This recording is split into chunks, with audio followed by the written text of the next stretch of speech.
So Balser reached the drift, and having looked carefully about him, leaned his gun against a tree, unwound his fishing line from the pole, and walked out to the end of a log which extended into the river some 20 or 30 feet. Here he threw in his line and soon was busily engaged drawing out sunfish and red eyes, and now and then a bass, which was hungry enough to bite at a worm.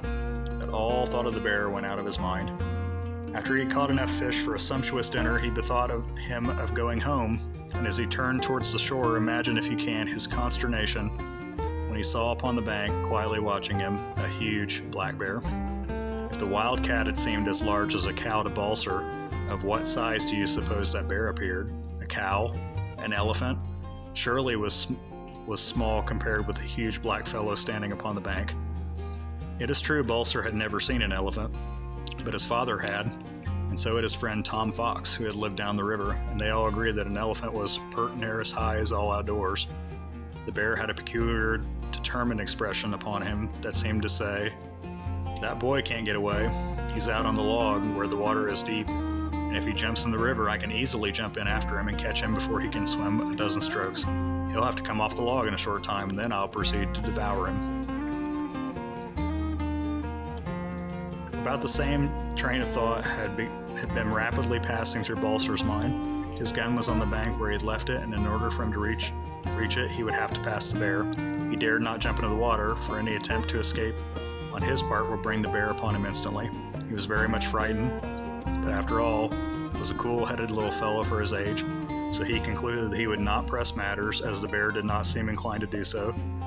But so long as the bear remained watching him on the bank, would stay upon the log where he was and allow the enemy to eye him to his heart's content. There they stood, the boy and the bear, each eyeing the other as though they were the best of friends and would like to eat each other, which in fact was literally true. Time sped very slowly for one of them, you may be sure, and it seemed to Balser that he had been standing almost an age in the middle of the Blue River on the wretched shaking log when he heard his mother's dinner horn, reminding him that it was time to go home. Balser quite agreed with his mother and gladly would have gone. I need not tell you, but there stood the bear, patient, determined, and fierce, and little Balser soon was convinced in his own mind that his time had come to die. He hoped that when his father should go home to dinner and find him still absent, he would come up the river and search for him and frighten away the bear. Hardly had this hope sprung upon his mind when it seemed that the same thought had occurred to the bear, for he began to move down towards the shore end of the log upon which Balser was standing. Slowly came the bear until he reached the end of the log, which for a moment he seemed suspiciously, and then, to Balser's great alarm, cautiously stepped upon it and began to walk towards him.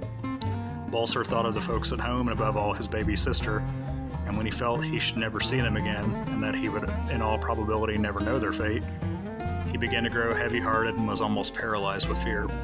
On came the bear, putting one great paw in front of the other, and watching Balser intently with his little black eyes.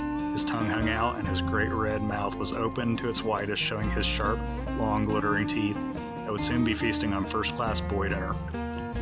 When the bear got within a few feet of Balser, so close he could almost feel the animal's hot breath as it slowly approached, the boy grew desperate with fear and struck the bear with the only weapon he had, his string of fish. Now bears love fish and blackberries above all other food, so when Balser's string of fish struck the bear in the mouth, he grabbed at them and in doing so lost his foothold in the slippery log, fell into the water with a great splash and plunge. This was Balser's chance for life, so he flung the fish at the bear and ran for the bank with the speedy worth of his cause.